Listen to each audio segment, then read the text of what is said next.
Hi, this is Lorene, and I'm doing another video. If you'll give me a second to clear center and balance my energy, we'll get started.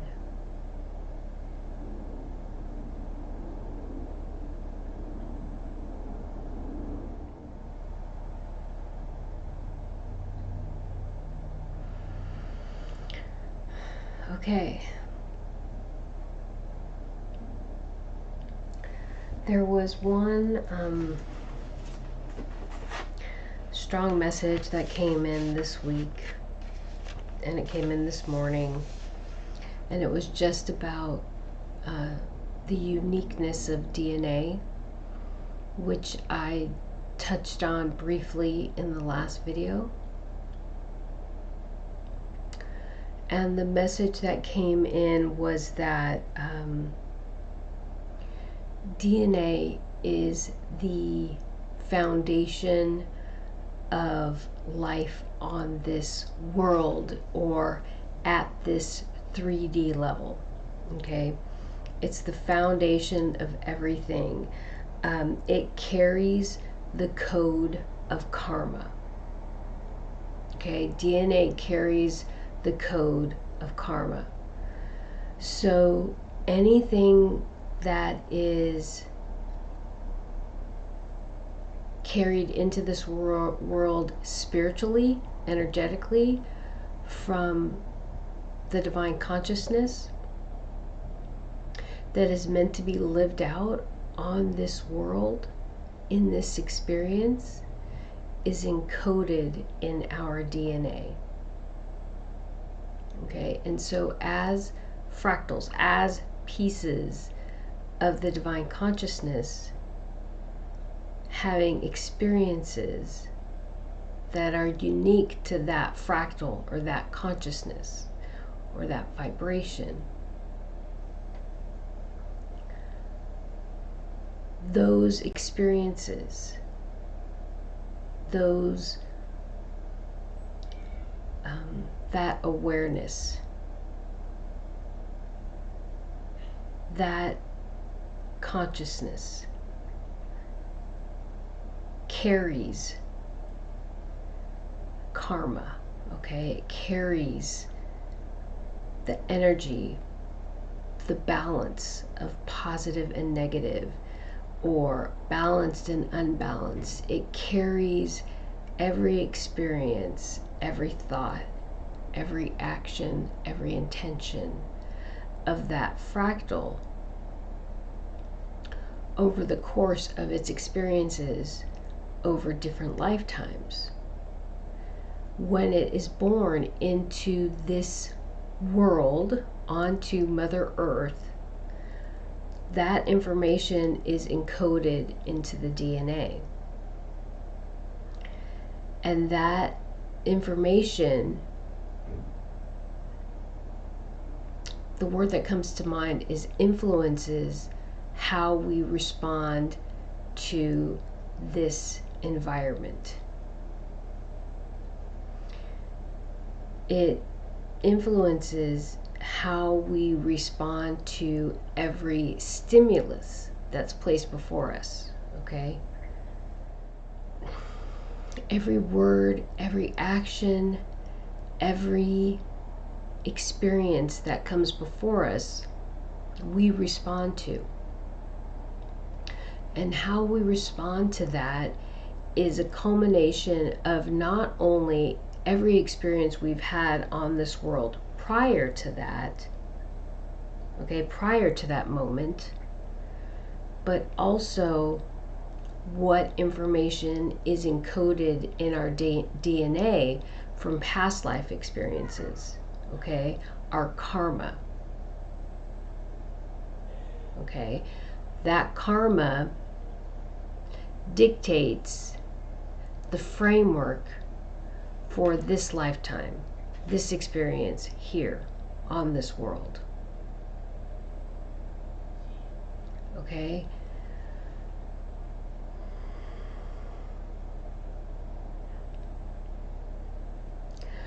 I don't want to say that we can't escape the karma, okay? I don't want to say that, because I don't think that's accurate. from this level of consciousness, this is very difficult to explain. But what I will say is every experience that is placed before us, every circumstance that is placed before us, every word, every action of another that's placed before us, okay?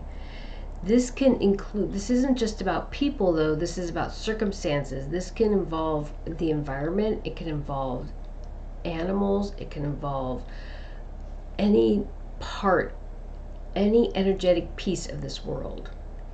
Anything that's placed before us, we have a choice in how we respond to that.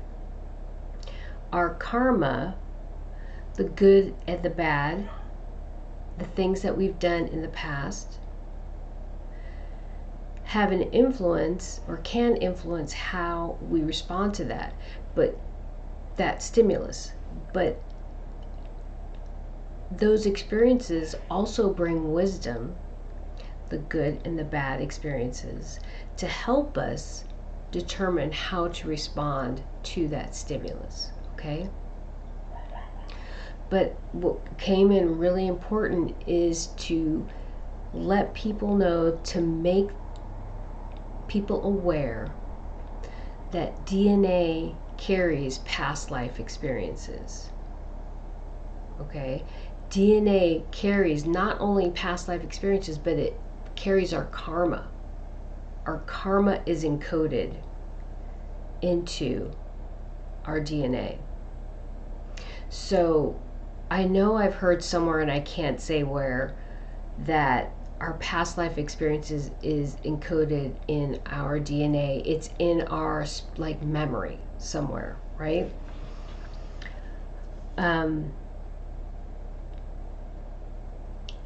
But more, I don't want to say more importantly, but also very important, our karmic debt is also encoded in our DNA, okay? And our DNA, our memories remind us that we have a karmic debt, okay? Our memories remind us of the wisdom, but it is our obligation to balance that karmic energy, okay? And so this whole existence in this universe, not just on this world, but in this universe, is about bringing our energy field into balance and reuniting ourselves, uniting ourselves, balancing ourselves, and becoming unity once again. Okay, so that karmic information carried in our DNA follows us everywhere. Okay, we carry it in our energetic field, but we also carry it in our DNA. Okay, and our DNA emulates that energy into our field. Okay, so the other thing that came in was, and I haven't talked about this for a while, but the Zeta Reticuli, I haven't talked about them for a while, but they release their physical form. So they move their consciousness from their bodies, their physical human bodies, into an alternate space. So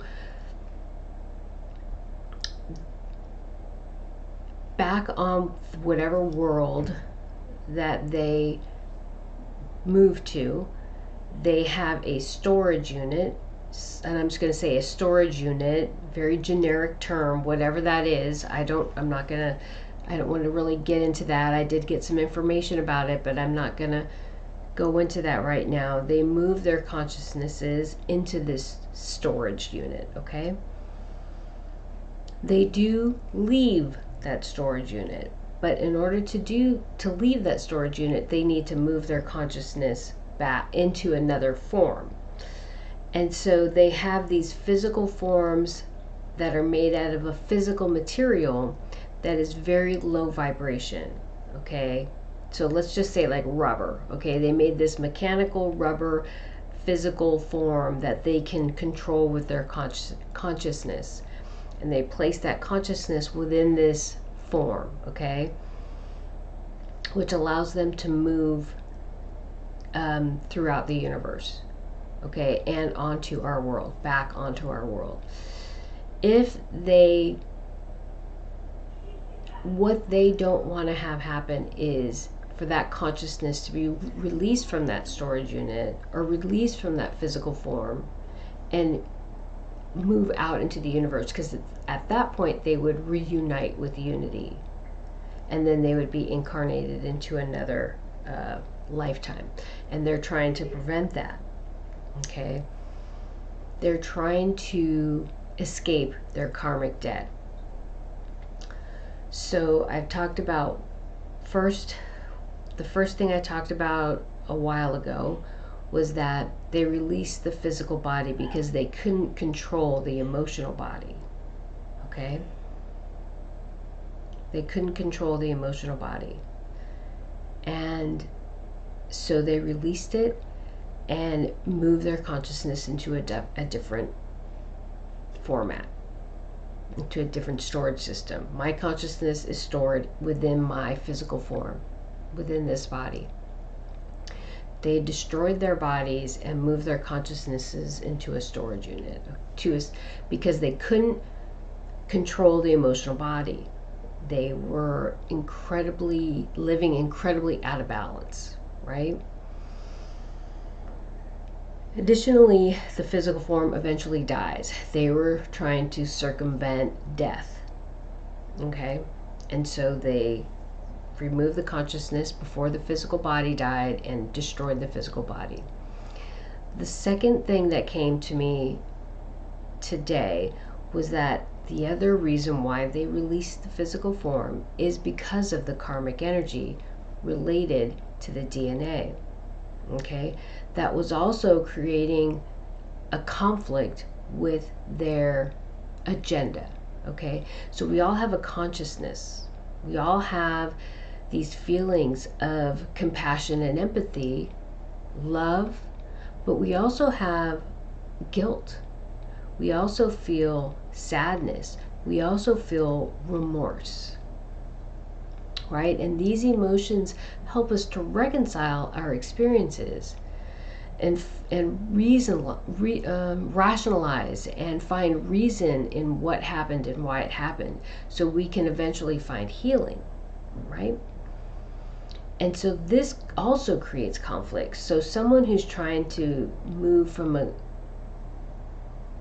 most unbalanced state or a most depraved and self-serving state, if their conscience comes in and they start to feel guilt or any of these emotions, it derails their agenda, right? It causes conflict, inner conflict.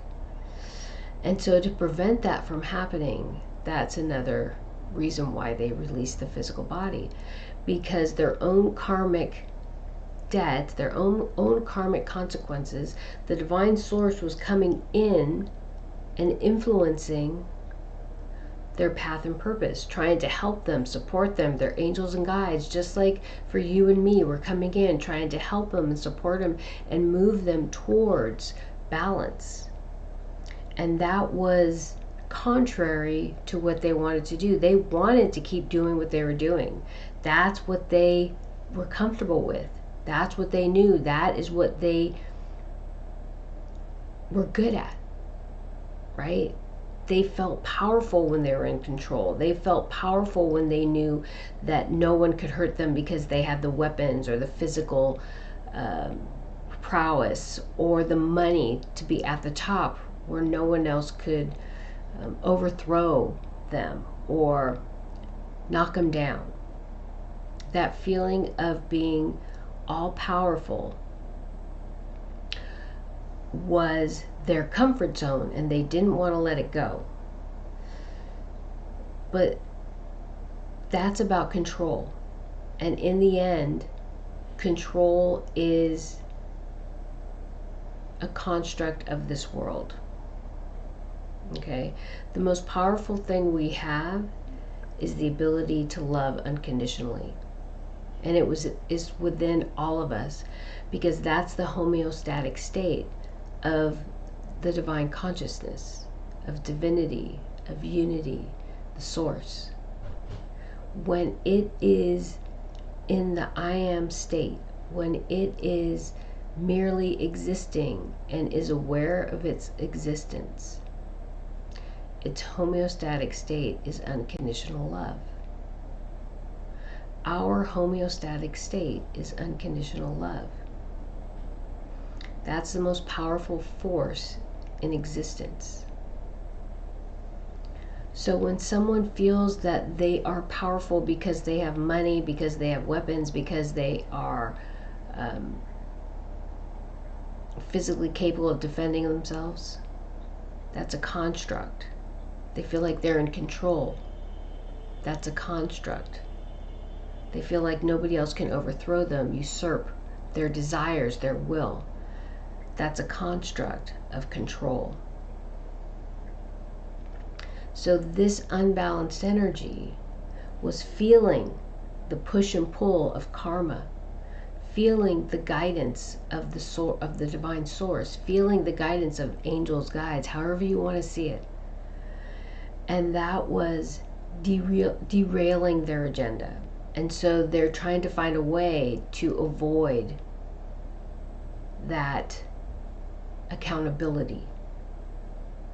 Okay, they're trying to avoid accountability by releasing the physical form.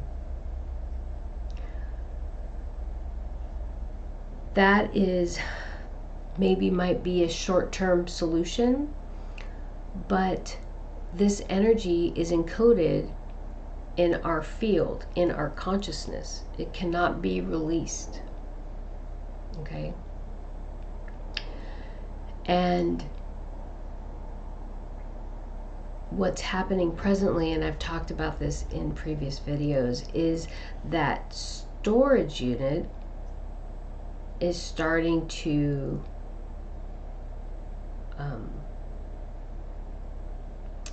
disintegrate. And these are words from our world. I don't think it's literally disintegrating, but that's the best word that I could use to describe what's happening, because this is what's coming to me intuitively. So because that storage unit is beginning to disintegrate, their consciousnesses will start seeping out in some way and return to the source. Return to unity, okay? Return to the divine consciousness. And so they have come back to try to seed their DNA. And I'm starting to get more information. I just want to try to summarize that. When they released their bodies, they thought they could live forever in this from this conscious state without a physical form. So procreation was not a priority because they thought they would live forever. But now that they realize that that's not possible, because in the end we will all unify with the source. We will all unify with our true divine selves. We will not stay here at this level of consciousness. It's not meant to be. Right? So as they realize that, they have come back to try to reseed their DNA.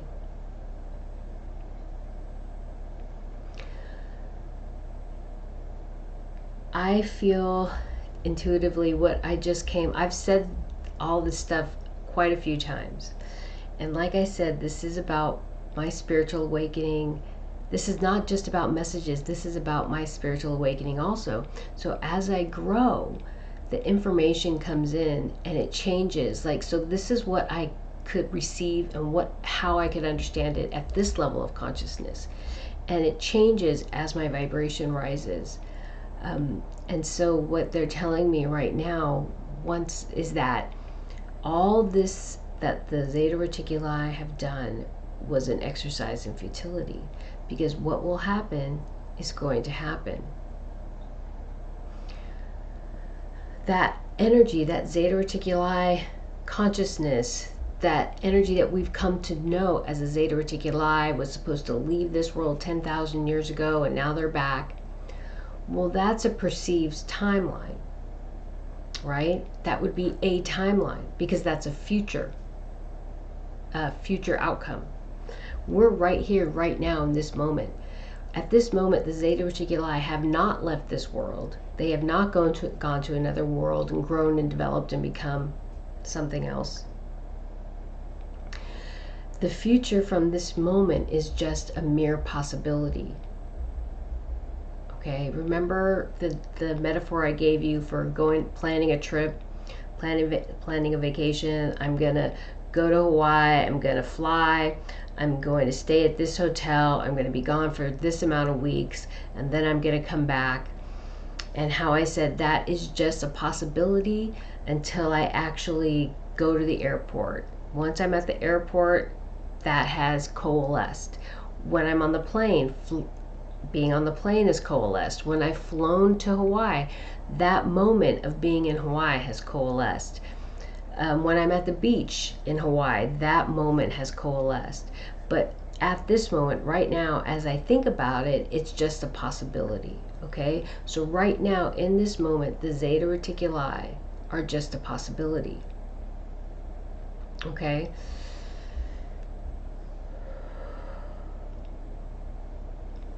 And this world is transcending in the most beautiful way. And it will transition this whole universe in the most beautiful way. And everything they see themselves or perceive themselves as doing is an exercise in futility. Because what is meant to happen will happen. It hasn't happened yet, so they believe all these other things are possibilities, but they're not. Because the will of the divine will be, I want to say, will be determined or has been determined.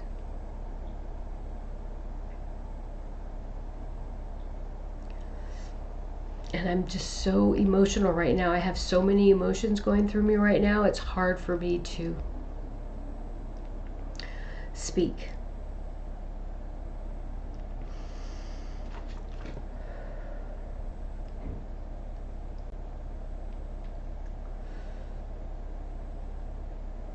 We're in a profound time of change.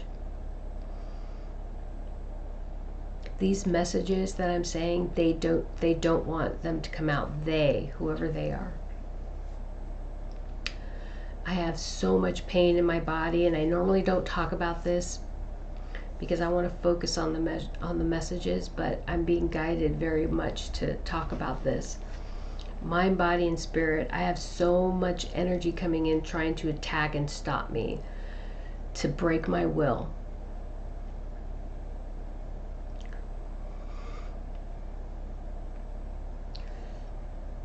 But I can't do that. And I got these flowers, and I wasn't sure if I was going to talk about it in the video, but I feel like I should talk about it in the video. They're Gerbera daisies. These are Tutsan, and this is big leaf Hydrangea. And there's actually a dragonfly. The florist doesn't normally do this, but she put a dragonfly in here for me. And I guess I just need to talk about this because no matter what I go through, no matter how much pain I'm feeling in my body, the energy, like to stop the kundalini, to stop the awakening, the pain going up and down my back and through my neck is excruciating at times. And it happens through all day, but I just breathe deep and I ask for guidance and support but I just don't stop. It's just not something I can do. And it's because of these daisies. I know that sounds crazy, but they represent happiness. In Egyptian culture, it represents closeness to nature and devotion to the sun. The Celts say it lessens sorrows and stress of everyday life, but most importantly, the daisy represents the truth and happiness of children and the innocent hearts of children. And so when I was going over the symbolism, reviewing the symbolism of it, it was really emotional. I was in tears, of course. I'm always in tears. But also, the daisies represent the simplicity and beauty of everyday life.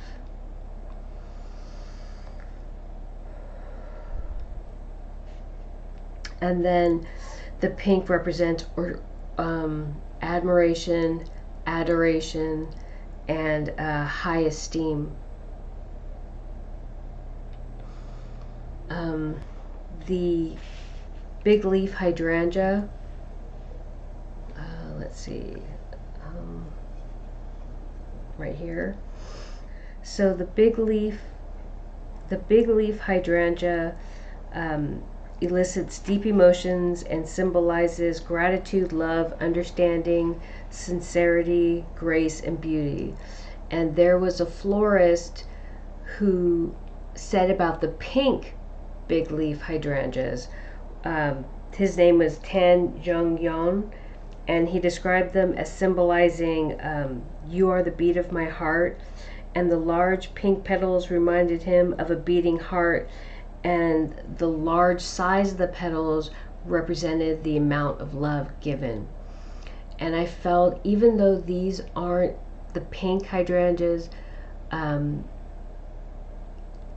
have pink daisies in here. And when I do my arrangements and I talk about the symbolism, I look at the arrangement as a whole. And so absolutely I feel like that symbolism is important. The Tutsan represents protection and rebirth, and also cheerfulness and inspiration. That's this. It's a subspecies of Hypericum or St. John's wort, which is healing, represents healing, and it is used as an antiseptic and an antidepressant, and it's also been called balm of the warrior's wounds. The name in French is Tutsan, Toute, and then a hyphen SAIN, and it means all heal. And so I look at this, look, my energy's already shifted. I love flowers so much.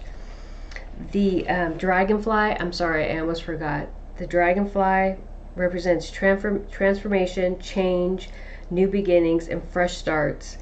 In the Indian culture, India,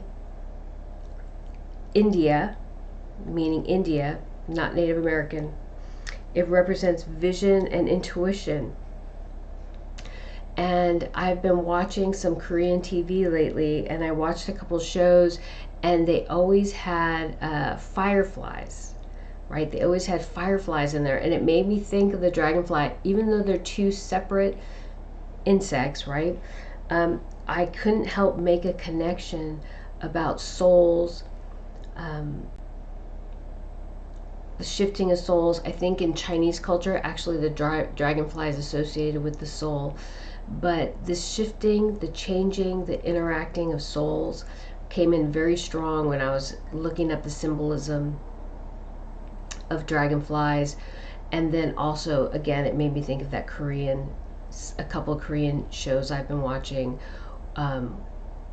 where there was a lot of addressing past lives and shifting of souls. And I actually looked into Korean culture, Christianity and Buddhism are the two main religions in that country, and so this is definitely a Buddhist associated with Buddhism. And so as I look at this arrangement as a whole, it's just about the children, their happiness, their safety, their protection. They represent all the beautiful things in this world, and the love, just so much love and adoration. For me personally, I love children. I know they're the future of our world, and I just love to be around them. I love to watch them play. I love to watch them grow. I love to see how they process information when I talk to them. And their big imaginations, and everything and anything is possible to them. And so when I'm feeling pain in my body, and when I'm feeling overwhelmed and I feel exhausted, I don't ever stop. I take a breath, I regroup, and I think of all the things that this world is meant to be. And I feel like all the things that this world's meant to be is represented in this arrangement.